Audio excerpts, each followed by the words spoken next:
Olá, boa tarde. É um prazer estar começando mais uma live aqui do GEDUF, Grupo de Estudos em Direitos Humanos Fundamentais. Infelizmente, tivemos um problema com a professora Carminha, que não vai poder participar, mas o Rian Pinheiro vai expor aqui o conteúdo que ele propôs, que é o texto da Autonomia Bioética de Crianças e Adolescentes e o Processo de Assentimento Livre e Esclarecido, da Mônica Aguiar e da Amanda de Souza. E o professor Rian Pinheiro, ele é graduado em Direito pela Universidade Regional do Cariri, pós-graduado em Direito Previdenciário e Trabalhista pela UCA também, pós-graduado em Direito Tributário pela Faculdade de Direito do professor Damásio de Jesus, mestre em Direito pela UFOP, que é a Universidade Federal do Ouro Preto, e professor do curso de Direito da Universidade de Juazeiro, a Unijuazeiro. Com isso, a nossa live de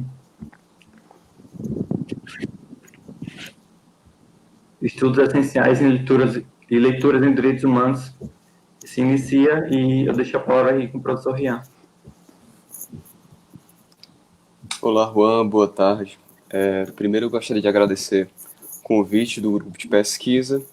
A URCA eu gosto de tratar como uma minha grande casa acadêmica, então eu tive o prazer de fazer parte da URCA por acho que cerca de 10 anos.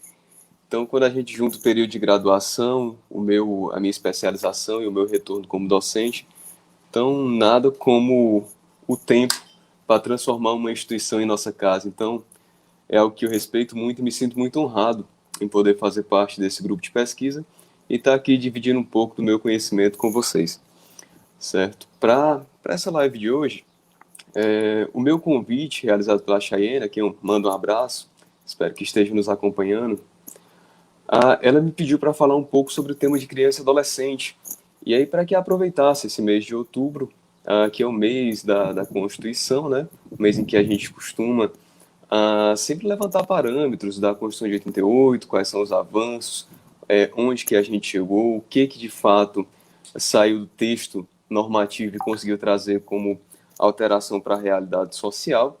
E aí ela pediu para trazer uma abordagem, né, constitucional para esse tema, para esse grupo específico de criança e adolescente. Né? E nada mais justo de que também eu trouxesse uma abordagem dos direitos humanos, até porque o grupo de pesquisa é voltado para as pesquisas em direitos humanos e direitos fundamentais. Okay? Então eu gostaria de começar essa minha fala com uma seguinte situação prática.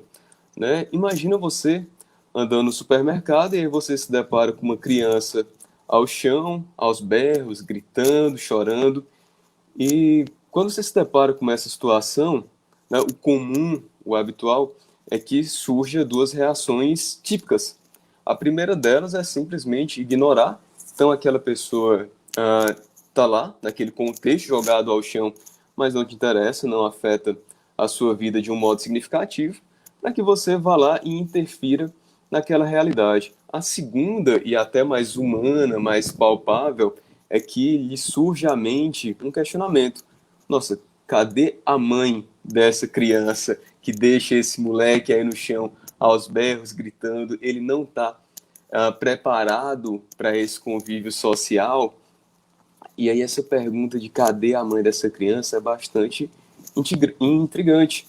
Por quê? Porque a gente começa a questionar, né, se a gente fizer uma análise de como se desenvolveu os direitos pautado nesse grupo de criança e adolescente, essa pergunta de quem é o responsável, de quem é a mãe, de quem é o pai, de a quem cabe cuidar desse sujeito, ela também traçou o próprio desenvolvimento normativo de proteção para esse grupo específico da criança e do adolescente. Então, antes de adentrar no texto, eu gostaria de fazer essa abordagem histórica, certo? Do desenvolvimento normativo no trato da criança e do adolescente. Então, tal qual você que ao se deparar com a criança, você possa agir no completo, com completa indiferença, o primeiro momento de evolução normativa também trata o grupo de criança e adolescente numa total indiferença. Então, quando a gente retorna lá para o século XIX, a gente pensa o quê? Que a criança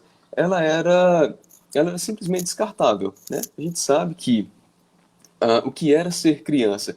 Era aquele sujeito que ainda não tinha um desenvolvimento corporal suficiente para que ele pudesse realizar um labor, então ele não trabalhava, e ainda que existisse uma certa paparicação pela criança, então, se tivesse no século XIX já Instagram, talvez a gente gravasse um vídeo para mostrar para os nossos sobrinhos, para os nossos irmãos, olha, veja aqui o que a criança faz, ela já sabe dizer o nome dos tios, ela já sabe dizer as cores. Então, ainda que tivesse essa paparicação, a criança ainda era aquele sujeito que você ainda não trabalha, você ainda não é útil para o grupo social, e mais do que isso, em virtude do alto índice de mortalidade infantil, a criança era até descartável. Então, se decidia, o segundo filho vai se chamar Felipe. Nasceu o primeiro, nasceu o segundo, chamava Felipe. Se essa criança não vingasse, a próxima também se chamaria Felipe, porque existia esse ser descartável, né?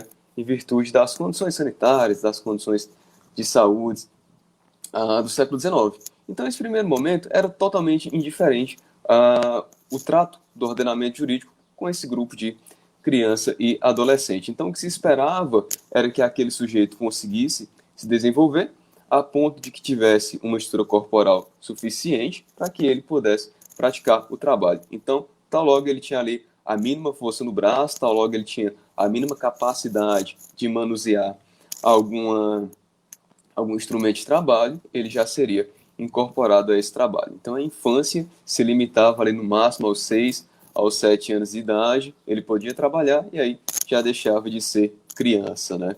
Essa primeira fase vai perdurar até o início da modernidade, né? A gente não consegue especificar exatamente até quando dura essa primeira fase, mas tem um ponto que é fulcral para a gente superar essa primeira fase. E a gente pode falar que esse ponto está ligado ao surgimento dos colégios, né? Na França, collège. E a gente percebe o quê? Que agora sai dessa estrutura familiar o dever de prestar essa educação, de ensinar ao labor, e a infância ela começa a ser esticada. A infância passa a ser todo o período em que aquela criança necessita para que passe essas fases escolares. Então, se torna obrigatório essa educação institucionalizada, realizada através do colégio, e enquanto ele estiver nesse ciclo educacional, ela vai ser tratada como criança. É importante que a gente observe que aqui, na realidade brasileira, a gente vai ter um decreto de 1854 que já vai trazer essa obrigatoriedade em que as crianças sejam matriculadas nas escolas e que passem por essa educação formal, né? Além dessa norma, nessa fase tutelar, né, segunda fase do trato com a criança, a gente vai ter também já mais algumas proteções. Então, a criança ainda está muito ligada a essa fase, ser criança, até o momento em que ela não seja capaz de trabalhar, mas a gente já vê algumas normas de proteção ao trabalho infantil. Então, se na primeira fase existia essa diferença, agora não. Agora já entende que há essa necessidade de preparar esse sujeito para a vida adulta, então há essa necessidade de frequentar essas fases escolares e, ainda que exista esse concílio entre a educação formal e o trabalho, esse trabalho ainda recebia um tratamento específico. Então, se limitava a jornada de trabalho do menor, se garantia que ele não trabalhasse nas indústrias de tecelagem, por entender que ali era um ambiente hostil. Então, também já trazia alguma proteção, né? Essa segunda fase, que a gente chama de fase tutelar, de alguém para ensinar, alguém para preparar esse sujeito para a vida adulta, ela vai se estender, e agora eu vou me limitar a tratar de Brasil, ela vai se estender até o século XX, até boa parte do século XX, né? E nessa segunda fase tutelar, começa-se a perceber que o que é ser criança, né? A gente vai transpor, né? Transcender essa ideia de apenas da frequência escolar e a gente vai entender a criança como aquele não adulto. Então a gente parte para uma perspectiva de dualidade. Então quem é a criança? O não adulto. Tá, muito simples essa classificação. Mas o que isso traz de repercussão jurídica para a gente? Então, no momento do século XX, a gente vive o auge do racionalismo, né? A ideia de que estamos na era da razão, o que o ser humano tem de melhor é a sua racionalidade, e a criança é aquele sujeito que ainda vive aquela fase da menoridade. E aqui eu utilizo menoridade a partir da perspectiva do Kant, né, que ele vai dizer que o que é menor? Aquela pessoa que não tem a autonomia de tomar uma decisão pautada na racionalidade. Então, de um lado, a gente vai ter o adulto que é racional, capaz de tomar uma decisão com base nas ideias, capaz de tomar uma decisão clara, de tomar uma decisão acertada, uma decisão fruto da atividade intelectiva. Do outro lado, a gente vai ter a criança, que ainda vive naquele mundo de imaginação, que ainda não acendeu a razão, que ainda está no obscuro, ainda está nas trevas ali do não conhecimento. Então, nessa fase tutelar do século XX, a gente vai ter aquela ideia de que se a criança ainda não é racional, se ela ainda não tem essa maturidade suficiente para agir de forma baseada na inteligência, se ela age apenas por impulso, então ela precisa de alguém que atue em nome dela. E nada mais coerente que o ordenamento impor aos pais, em primeiro lugar, essa atividade de gestão. Né? E aí, se a gente está falando do século XX, vamos lembrar do primeiro Código Civil brasileiro, o Código 16, que vai trazer aquela perspectiva da teoria das capacidades e vai dizer, né, lá no Código 16, que aquele sujeito com idade menor de 16 anos, ele vai ser absolutamente incapaz, tal qual o Código de 2002, que a gente segue, e a única diferença que vai ter é que, se hoje em dia a gente prevê a maioridade aos 18 anos, o Código 16 prevê a maioridade lá com 21 anos. Então, nessa segunda fase, né, nessa fase tutelar, baseado nesse binômio de adulto racional e criança ainda nesse mundo da sombra, nesse mundo arracional, nesse mundo instintivo, o que vai se observar é que tá, beleza. Aos pais é conferida essa obrigatoriedade de criar essa criança, né? Mas vão existir situações como essa, que a gente se depara no mercado com a criança jogada no chão e que a gente não consegue identificar quem são os pais, quem são aqueles sujeitos que deveriam tratar, que deveriam cuidar, que deveriam zelar para aquela criança amadurecer. E aí, nesse momento, surgem aqueles que são conhecidos como os códigos dos menores, né? O Estado começa a observar que vão existir contextos familiares em que a família não tem essa condição de realizar essa função de acompanhar esse amadurecimento. E aí o que a gente observa é o quê? Que surgem conceitos nesse trato da criança e adolescente como o menor abandonado, como o menor em situação de mendicância, o menor em situação de delinquência, o menor em situação de libertinagem. Então são todos aqueles casos em que o Estado consegue observar que os pais não conseguiram cumprir o seu papel, né, de garantir que aquela criança se desenvolvesse e alcançasse a fase adulta, e aí o Estado começa a intervir nessas relações. A gente entra na fase que a gente chama do assistencialismo estatal. E daí surge toda essa carga pejorativa, né, em relação a esse termo menor, que hoje a gente abomina a utilização do termo. Por quê? Porque é sempre a legislação que trata o menor que está em abandono, o menor que está em delinquência, o menor que está em vadiagem. Alguns autores vão aprofundar essa discussão e vai dizer que o que de fato acontecia era que existiam sujeitos em que a própria realidade social já era muito desigual, a questão da quantidade de pessoas que não tinham acesso ao mercado de trabalho já era gigantesco. Lembra que a gente estava saindo, né? O primeiro Código de Menores é de 1927. A gente tem saído há pouquíssimo tempo da libertação dos escravos. Então ainda tem uma desigualdade social alarmante na realidade brasileira. E aí o que se percebia era que as famílias não tinham condições socioeconômicas de promover a criação desses menores de idade, né? E aí alguns autores vão ser mais pontuais e vão dizer que o que o Código de Menores trouxe para a realidade brasileira foi simplesmente a criminalização da pobreza. Então, vivia-se numa realidade social em que mais de 36 milhões de crianças eram pobres na sociedade brasileira e se criminalizavam as condutas para a intervenção estatal, como a delinquência, a vadiagem. A partir do momento que ele ou não respeitasse os pais, tutores ou guardiões, ou que eles não se dedicassem ao trabalho, poderia ir lá o Estado e intervir. E essas intervenções aconteciam de duas formas, ou excluindo aquele sujeito da sociedade nas casas de acolhimento, onde muitos menores ficaram perdidos tempos e tempos nessas casas de acolhimento, ou em programas forçados de trabalho, né? Alguns autores vão falar que era melhor ser criminoso do que ser um menor em situação de abandono ou irregular, porque pelo menos quando você cometia um crime, tinha lá todo um código penal que te protegia, né? Enquanto menor em situação de delinquência, situação irregular, o que existia era o Ministério Público que via em te encaminhar a essas casas de acolhimento ou te encaminhar para esses trabalhos, para esses programas de trabalho forçado, como uma atuação em seu próprio benefício, está te tirando da vadiagem, certo?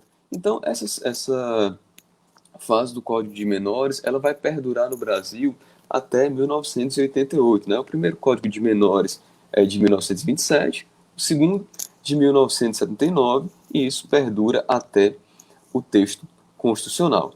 Então, qual que é a grande importância da Constituição no direito da criança e do adolescente? Ela simplesmente se apresenta como uma ruptura.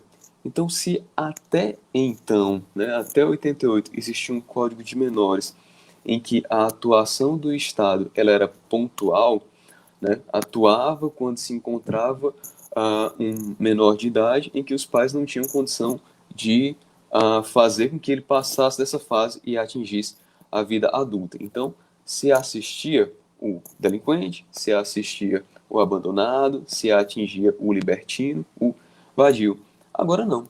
Agora, com a Constituição Federal de 88, há uma mudança de paradigma, né? Há um estalo da sociedade brasileira que se entende que não são apenas esses sujeitos que carecem de proteção. De uma forma geral, esse grupo de criança e adolescente precisa de uma proteção, né?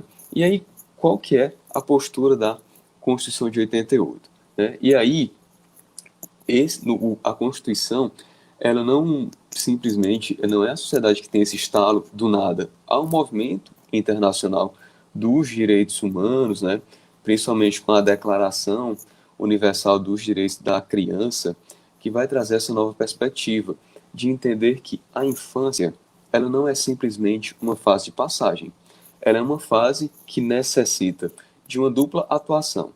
Primeiro, de uma atuação de proteção, né? A gente não pode esquecer que quando o ser humano nasce, ele nasce lá totalmente vestido de carências, totalmente vestido de necessidades. Então, as necessidades mais básicas, como se alimentar e a higienização do próprio corpo, exige que uma terceira pessoa faça para ele. Então, há essa necessidade de proteção, mas a tutela da criança ou adolescente não deve se limitar a essa proteção. Então, se a gente está falando que há uma necessidade de que aquele sujeito, passar dessa infância, passar dessa adolescência, ele esteja apto à vida adulta, então também que tem que ter uma atuação promocional, no sentido de garantir que ele forme a personalidade, no sentido de garantir que ele se forme como pessoa, que quando ele atinja lá os 18 anos, ele esteja apto a viver nesse mundo não tão fácil do mundo dos adultos, né? Então, a grande virada de chave que tem com a Constituição é isso. O trato de criança e adolescente deixa de ser limitado à situação irregular, aquele menor delinquente, aquele menor carente, e passa a se entender que há uma necessidade de proteção ao grupo de criança e adolescente como um todo, né? Isso vem da influência tanto de uma declaração da Liga das Nações, salvo engano, de 1924, e que é o primeiro texto normativo internacional que vai tratar especificamente de criança e adolescente, e dessa Declaração Universal já da ONU, dos direitos da criança, né? E aí, quais são os novos pilares? Se a gente para de pensar na delinquência, nesse assistencialismo, agora a Constituição Federal vai trazer a proteção da criança e adolescente pautada em dois princípios, que é o princípio da proteção integral e o princípio do melhor interesse ou supremo interesse, vai depender de qual da tradução que o autor que você estuda adote, né? E essa proteção integral, ela de fato é o que quebra, que faz essa ruptura do paradigma, porque agora não é uma proteção para um grupo ou uma classe específica de crianças e adolescentes, não, agora é integral, é para todos aqueles que se encontram nessa fase etária de criança, nessa fase etária da adolescência. E mais importante que a proteção integral é o melhor interesse da criança e do adolescente, porque aqui ele começa a dizer o seguinte: a gente costuma falar, e aí há até um certo equívoco nisso, de que com a Constituição Federal e com o Estatuto da Criança e do Adolescente, a criança passou a ser sujeito de direitos. E daqui a pouco eu vou falar um pouco dessa crítica ao sujeito de direitos. Mas, pelo menos, a gente começa a compreender que a criança e o adolescente eles não são objetos desse poder familiar. Então, não é o pai que vai nortear como que esse filho deve ser criado, não é o Ministério Público, não é o Conselho Tutelar, não é o juiz quem vai dizer o que a criança quer. Não, todos esses órgãos, todos esses entes, todas essas pessoas vão atuar em prol da criança e do adolescente. Mas o que vai ter nesse conteúdo decisório da criança e do adolescente é aquilo que for do seu melhor interesse. A gente costuma falar que todo mundo sabe o que é melhor para a criança e adolescente, menos ela mesma, né? Então, a criança dificilmente ela é ouvida, né? Apesar que no Estatuto da Criança e do Adolescente, e aí muitos autores invocam esse artigo, que vai falar que para colocar a criança numa família substitutiva, ela vai ser ouvida se ela tiver acima de 12 anos. Mas vem cá, só a pessoa acima de 12 anos deve ter a sua expressão, a sua vontade, o seu querer como algo participativo dessa decisão, porque aí a gente começa a enfrentar um outro problema. Tanto a Constituição fala, e o ECA fala o que é óbvio, ela vai dizer que, sabe, todos aqueles direitos fundamentais da pessoa, ela também se encaixa, ela também se aplica à criança e adolescente. Então parece que o Constituinte e o legislador precisou dizer a gente que crianças e adolescentes são pessoas. A gente não sabia disso. É uma descoberta impressionante para a gente que atua com direito. E aí, depois que a gente percebeu que existem direitos, a gente começou a perceber um problema. Tá, existem direitos como liberdade de expressão, liberdade de pensamento, existem direito a livre desenvolvimento da personalidade, que eu preciso que essa pessoa se manifeste de forma autônoma e por si. O que eu quero dizer com isso? Eu quero dizer que enquanto o Estatuto da Criança e do Adolescente e a própria Constituição vai enumerar uma gama de direitos para a criança e para o adolescente, a gente vai ter um Código Civil de 2002, né, e pós-Constituição, apesar de que, como ele começou a ser debatido nos anos 60, ele é depois da Constituição, mas ele é com ideia antes da Constituição. Então, assim, é um puxa, vai e volta, tentando harmonizar os negócios para dar certo, para não perder ali 40 anos de debate. Mas qual que é o problema? A gente vai ter um Código Civil que ele vai começar dizendo que a personalidade inicia com o nascimento com vida, né? E logo em seguida a gente vai ter uma limitação. Ele vai dizer que se presume a capacidade para todo mundo, mas que existe uma teoria das capacidades que vai enumerar pessoas como absolutamente e relativamente incapazes. E aí o problema que a gente se depara é, beleza, eu reconheço que existe a liberdade de expressão, eu reconheço que existem diversas liberdades, liberdade de credo, liberdade de religião, mas eu não reconheço como válido a vontade manifestada por pessoas menores de 16 anos. E aí você pensa, como que eu vou manifestar, como que eu vou exercer a minha liberdade de expressão por outra pessoa? Ou pior, como que eu vou exercer a minha liberdade de pensamento por outra pessoa? E aí o conflito que o ordenamento nos impõe é exatamente esse, de como que a gente vai equilibrar essa teoria das capacidades com essa própria formação do sujeito criança e adolescente. E aí no texto da Mônica Aguiar, ela vai trazer um ponto que é bastante importante, que é essa disparidade dos próprios marcos etários utilizados pelo Código Civil e pelo Estatuto da Criança e do Adolescente. E isso vai começar a trazer indícios para a gente de qual que é o limite de atuação dessa teoria das capacidades. Então, no primeiro momento, acredito que quase todos vocês que estão assistindo aqui já devem ter pagado Direito Civil 1, né? Viram lá a teoria das capacidades e viram que lá, absolutamente incapaz. Vamos falar só dos marcos etários. Absolutamente incapaz aquele sujeito até 16 anos, relativamente 16 a 18. Então, 16 e 18 anos são os marcos utilizados pelo Código Civil. O Estatuto da Criança e Adolescente usa padrões também etários, mas de uma forma totalmente diferente. O que o Estatuto vai falar? Ele vai tratar como criança o sujeito até 12 anos incompleto e vai dizer que de 12 a 18 anos ele vai ser classificado como adolescente, né, trazendo aquela previsão especial de aplicação dos institutos do ECA para a pessoa de até 21 anos nas sessões bem especiais mesmo.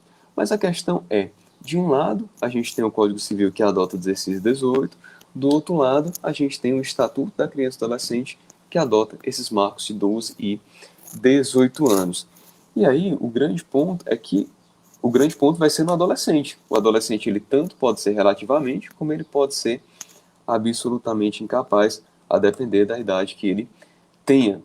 E aí, qual que é a visão da Mônica Aguiar, qual que é a visão da Brochado Teixeira, qual que é a visão do Gustavo Tepedino e da maioria dos autores que vão tratar aí do direito civil? Ele vai dizer que, apesar da existência do Código Civil, a gente tem que entender que o Código ele tem uma formação voltada para tratar de relações patrimoniais, né? O Código ele enumera relações jurídicas, ele pensa um sujeito de direito que vai tratar do seu patrimônio. É tanto que os que já pagaram direito contratual sabem que o Código vai lá enumerar várias relações. Vai dizer contrato de compra e venda, contrato de permuta, contrato de empréstimo, enfim, diversos contratos típicos. Em cada um desses contratos não existe uma pessoa, existe o sujeito que ocupa a posição de vendedor. Que sujeito, Ian? Qualquer um deles. Não importa pobre, rico, branco, amarelo. É um sujeito completamente abstrato. É qualquer um que se encontre naquela relação jurídica de comprar e vender. Então, a formação do Código Civil é pautado nessa ideia de sujeitos abstratos, nessas relações patrimoniais abstratas, para tentar englobar o máximo possível das relações jurídicas, né? Pautado numa ideia de que o ordenamento jurídico é neutro. E a gente sabe que neutro só sabão de coco. E quando a gente traz para o ECA já não fala de relações patrimoniais. O ECA ele tem uma finalidade, né? Uma finalidade que a Constituição o impõe. Ele fala o quê? A Constituição diz, existem esse grupo de sujeitos, criança e adolescente, que eu entendo que eles são vulneráveis, ou seja, eles não conseguem atuar na realidade social da mesma forma, com a mesma liberdade, com a mesma igualdade que as demais pessoas, por um simples motivo. Eles estão em processo de desenvolvimento.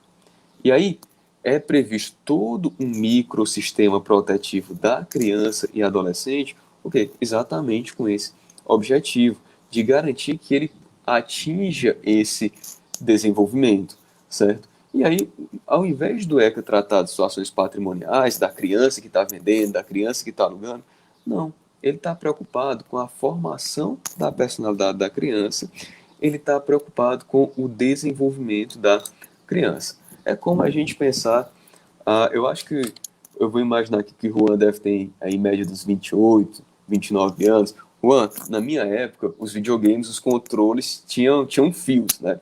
Hoje em dia não tem mais fio. E aí o que a gente fazia? Tava lá jogando, eu e o meu amigo da mesma faixa etária, a gente estava com o controle lá ligado no videogame, o irmãozinho pequeno dele ficava o quê? Com um controle na mão, sem nenhum fio, né? Fingindo que tá jogando lá, e a criança super feliz com isso. E é basicamente isso que o Código Civil quer impor para a criança e para o adolescente. quer que ele passe todo esse período de até 18 anos com esse controle desligado. Quando ele completa 18 anos, liga o controle e diz: agora está valendo a sua vida e agora resolva seus problemas. Você assistiu, mas assistir uma coisa, tá lá manuseando lá o seu avatar, é bem diferente, né? A gente sabe disso. E é nesse sentido que os estudos mais atuais, e é isso que eu vou defender na minha dissertação de mestrado, é que essa teoria das capacidades, ela precisa ser limitada.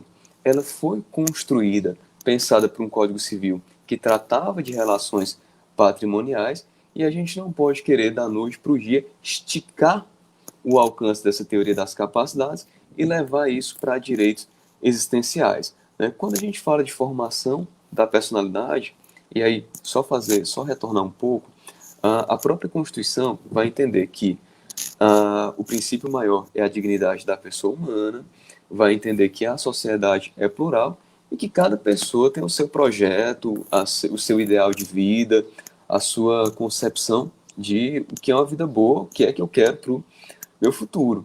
E aí cabe ao Estado garantir, né, um arcabouço, garantir condições para que eu atinja esse meu ideal.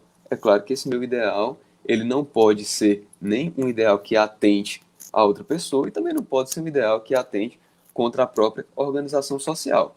Mas afora dessas duas situações, eu posso levar a vida do jeito que eu bem quiser, procurando os objetivos que eu entender que para mim eu vou atingir ali a minha felicidade, certo? E quando a gente pensa na formação da personalidade e na formação desses valores, na formação dessa ética, dessa moral, dessa própria carga cultural na criança, a gente também tem que garantir essa liberdade, a menos que a gente siga outros dois caminhos. O primeiro é a gente acreditar de uma forma tão absurda de que a criança vai passar até os 18 anos como um livro em branco, e aí no dia lá que bateu o aniversário, ela acordou com 18 anos, ela vai ser preenchida de carga cultural. É tão absurdo que não tem nem como a gente seguir nessa linha teórica.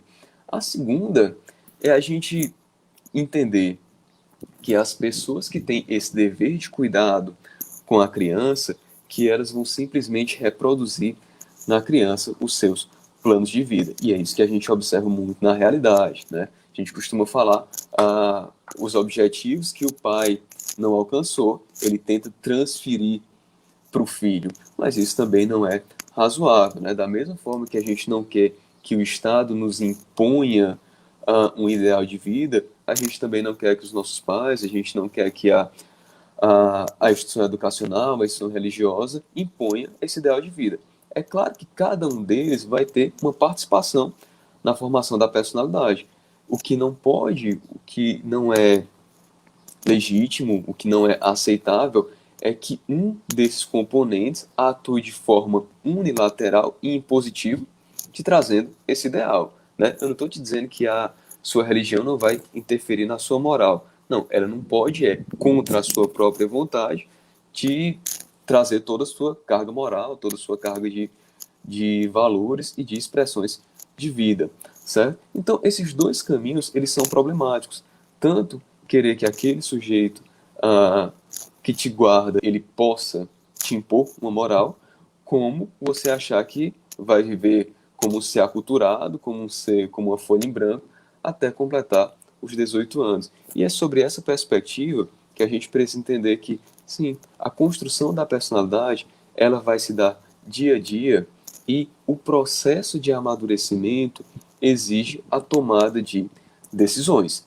Então, muitas vezes a sua mãe fala, se você colocar o dedo na tomada, você vai tomar choque. Você só para de colocar quando você colocar o dedo na tomada, quando você tem a tua vez, dá um choque e diz, peraí, não vou fazer mais esse rolê que deu errado aqui. E é isso que eu venho defendendo, de que é claro que não vamos da noite para o dia dizer, a criança vai fazer o que ela bem quiser. Não. Há uma necessidade de se compreender caso a caso, de se analisar na realidade qual é o entendimento que aquela pessoa, que aquela criança, que aquele adolescente tem daquela situação. Então, ele entende a realidade, ele entende o ato que ele vai praticar e ele consegue antever as consequências daquele ato. e ele tem a capacidade de se responsabilizar pelo ato. Então, eu entendo o cenário, eu entendo o que eu vou praticar e as possíveis consequências disso, e eu posso assumir a responsabilidade desse meu ato.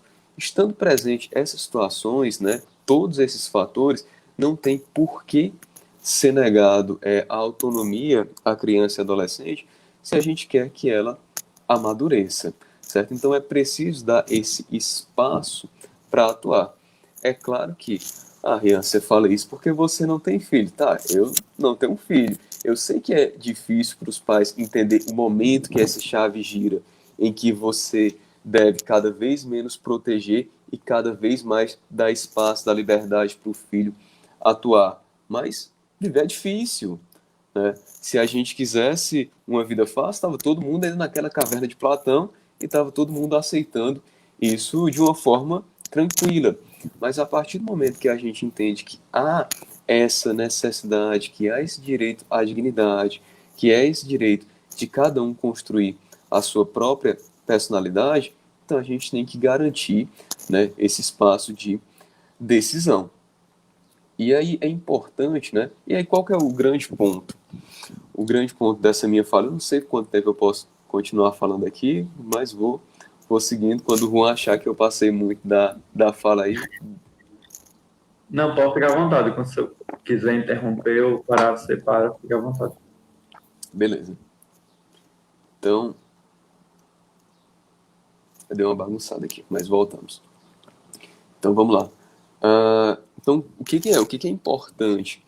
É que, de fato, a discussão que importa agora é a gente trazer para o contexto social, para a realidade fática, para o mundo dos vivos, se a gente conseguir entender a passagem dessa era da assistência, a passagem dessa situação de tratar a criança e o adolescente como um objeto tutelado, para entender que ali tem um sujeito de vivência, de valores e com uma vida própria.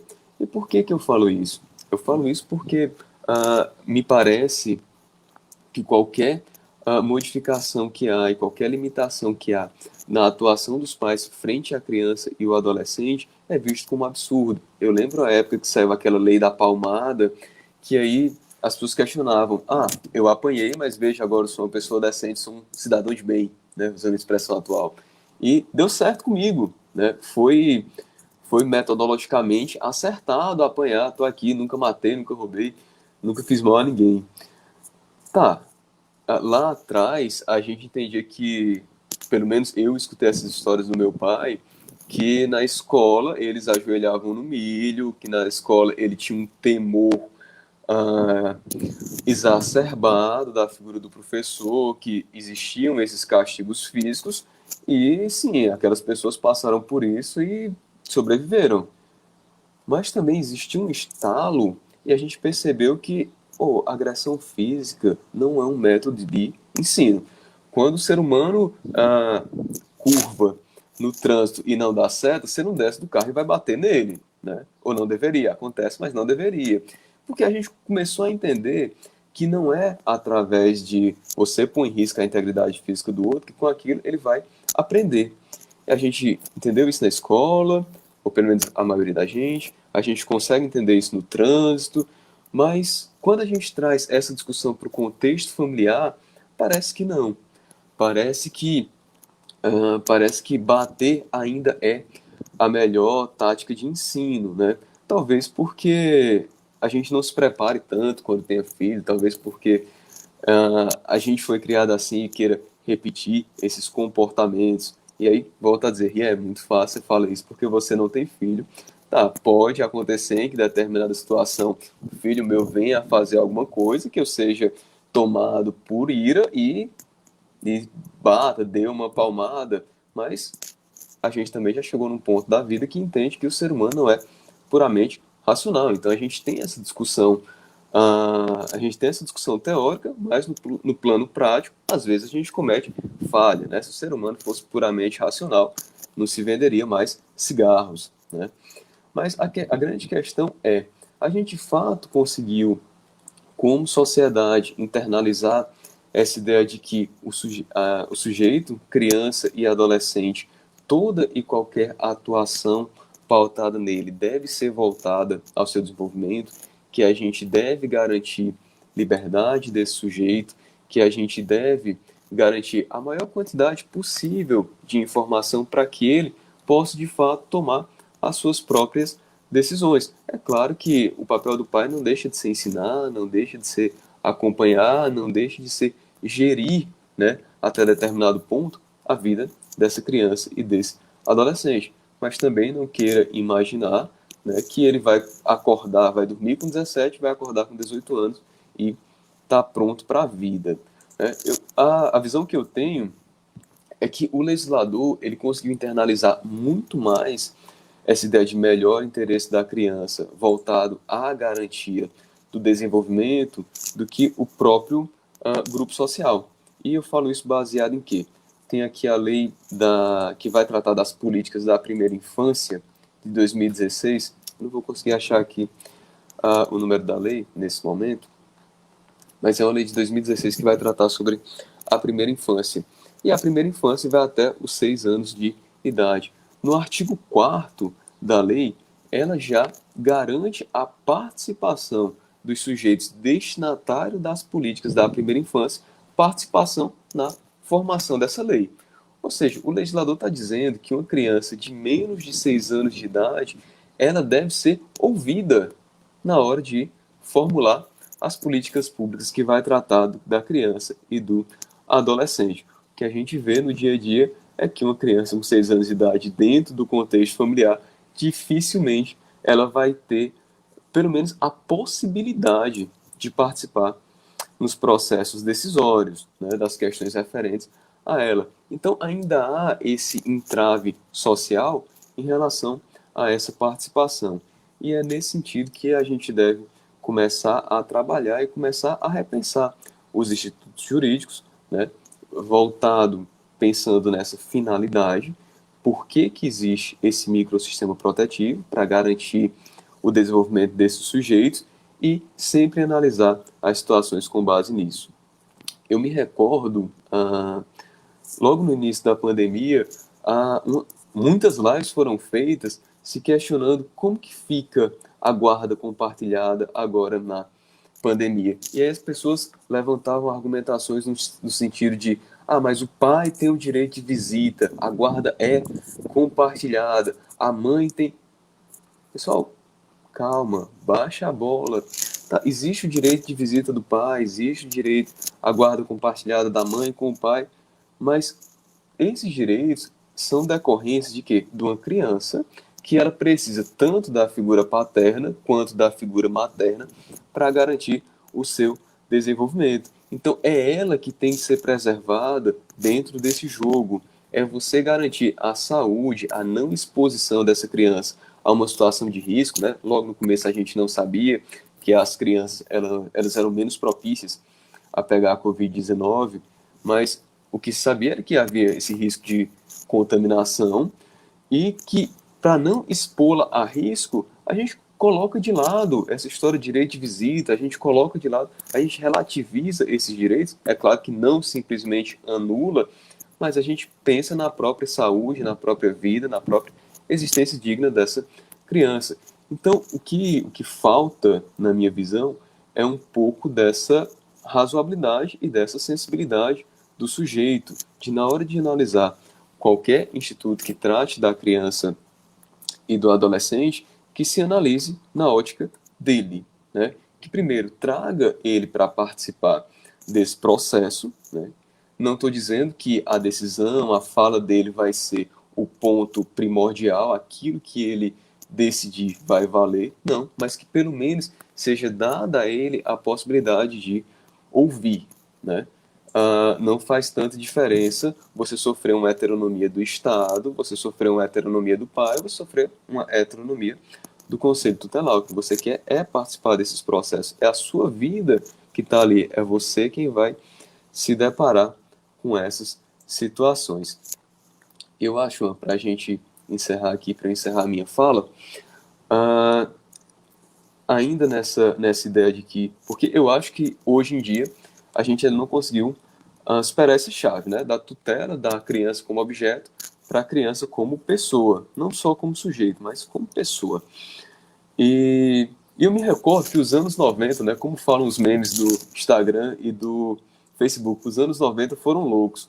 E para a criança e para o adolescente, os anos 90 não foram só loucos, foram anos de total desrespeito a qualquer direito. Então a gente passou a década de 90 inteira desconhecendo que existia um ECA e desconhecendo que existia uma Constituição que tratava da criança e do adolescente. Né? A gente via o que na televisão vendendo cigarros e chocolate para a criança, como um estímulo ao tabagismo. A gente vê aqueles programas de auditório em horários que as crianças estavam lá consumindo material na televisão com pessoas seminuas.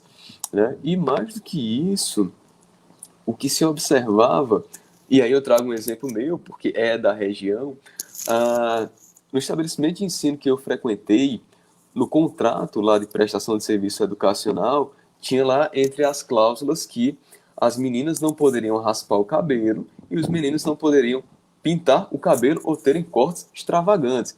Então o que a gente percebe é o quê? É uma relação contratual.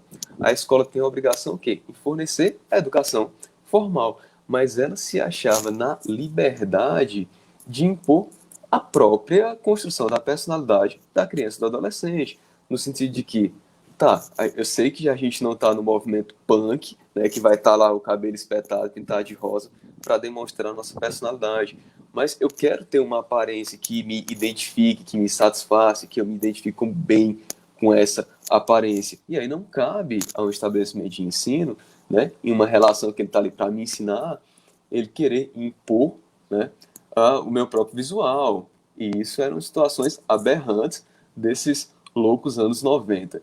Então, nos anos 90 a situação era pior. É claro que a gente está progredindo, né? A gente está agora com 30 anos do Estatuto da Criança e do Adolescente, ainda tem muita coisa a ser tirada da letra dessa lei, e o que eu acho que a minha prece, se assim eu posso falar, é que de fato a gente tem disposição para isso, é que de fato a gente não queira trazer respostas apressadas, né? Para todo problema complexo existe uma resposta fácil, rápida e errada, que é simplesmente a gente querer dizer que menor de 16 anos não tem uma vontade juridicamente válida e entre 16 e 18 que ele só vai ter vontade válida se assistida pelo pai. Tá.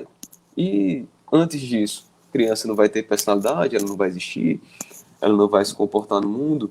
Então, que a gente tenha essa paciência, que a gente tenha essa boa vontade de querer analisar no caso concreto, né, a competência, a maturidade, o discernimento e a própria capacidade física, emocional, intelectual, enfim, todos esses requisitos para que aquele sujeito ele possa atuar e possa se manifestar de forma válida na realidade social. Pessoal, era isso que eu tinha para falar um pouco sobre esse meu tema. Eu sei que eu fugi um pouco do próprio texto, que ia tratar dessa questão. Na verdade, ele ia trazer todo esse repertório para depois entrar na questão da competência para os tratamentos médicos, mas não dava para falar disso sem a gente passar por esse histórico. Então, já trago esse pedido de desculpas e, mais uma vez, eu agradeço a todo o grupo de pesquisa pelo convite. Obrigado, professor, pela explanação. A gente tem duas perguntas, o senhor se disponibiliza para respondê-las? Você pode ler para mim, que eu não consigo acompanhar por aqui. Sim.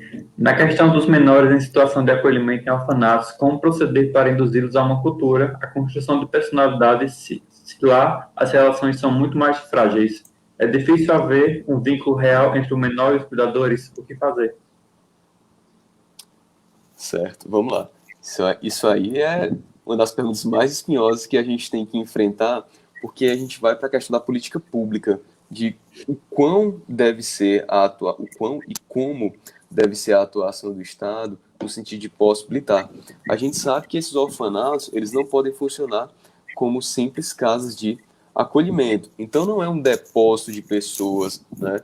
Existem autores que vão falar à época do Código de Menores que as casas de acolhimento eles eram análogos a presídios, análogos a depósitos nazistas, né?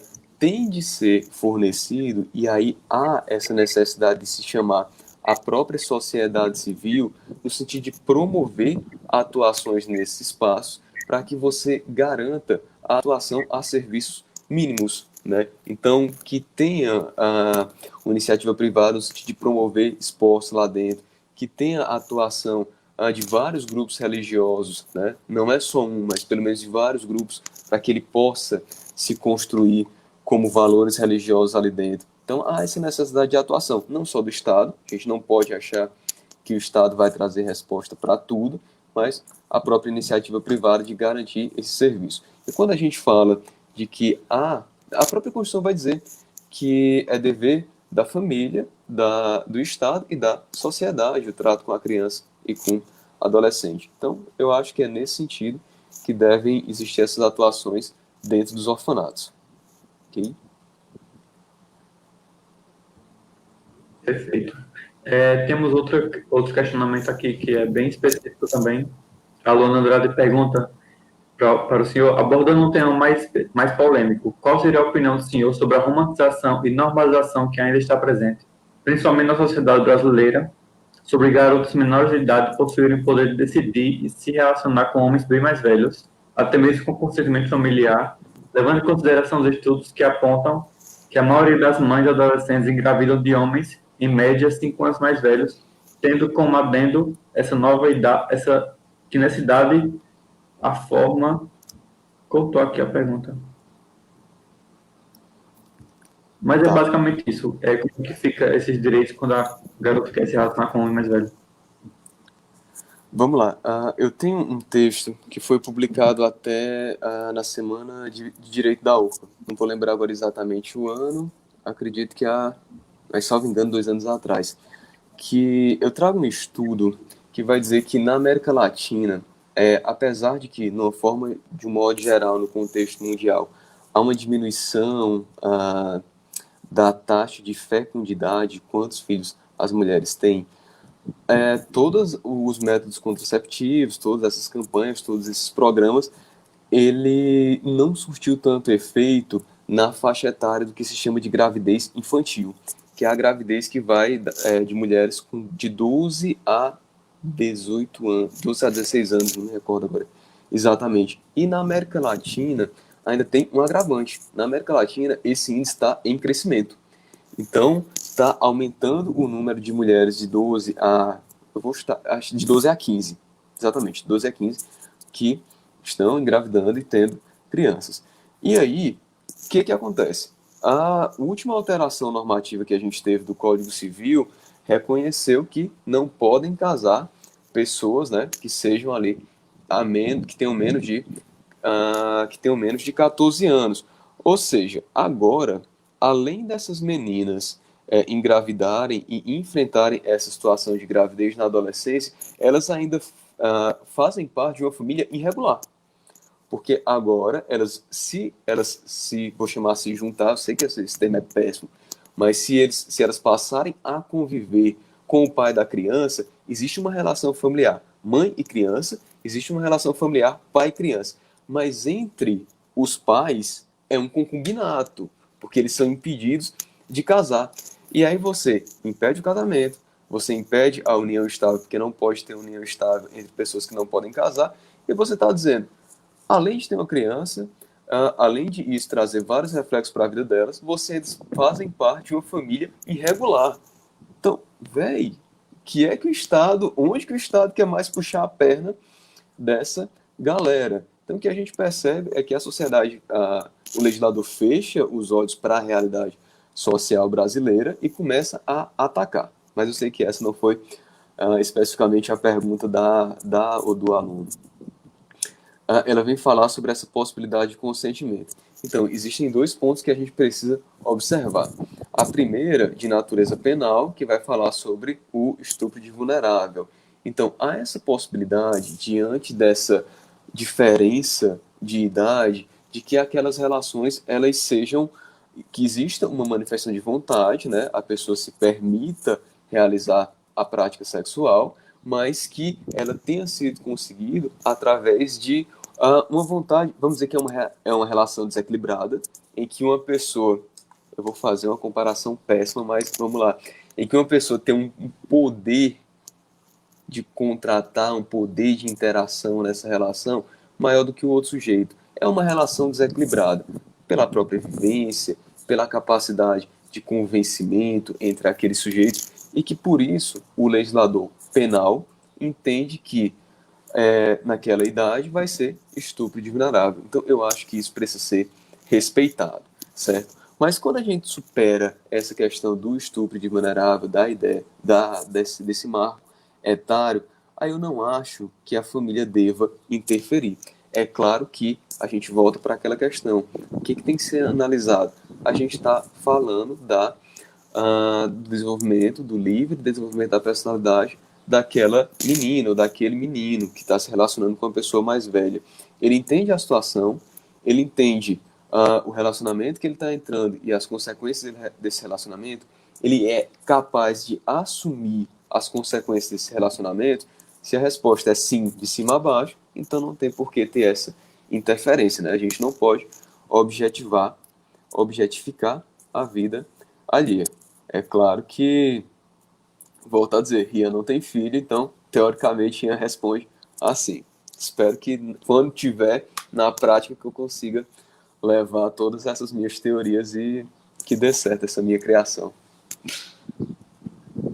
Muito obrigado, professor. Eu acho que as dúvidas que foram postas foram sanadas e foi uma ótima explicação. Eu agradeço em nome do GEDUF e em nome da UPA, que você já fez parte, e que espero um dia encontrá-lo pessoalmente, depois dessa pandemia.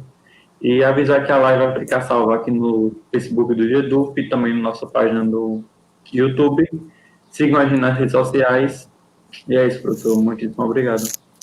Obrigado, Juan. Obrigado mais uma vez pelo convite. Deixe seu joinha, deixe seu like, compartilhe, fortaleça o canal. Abraço para todos vocês que nos acompanharam. Sim.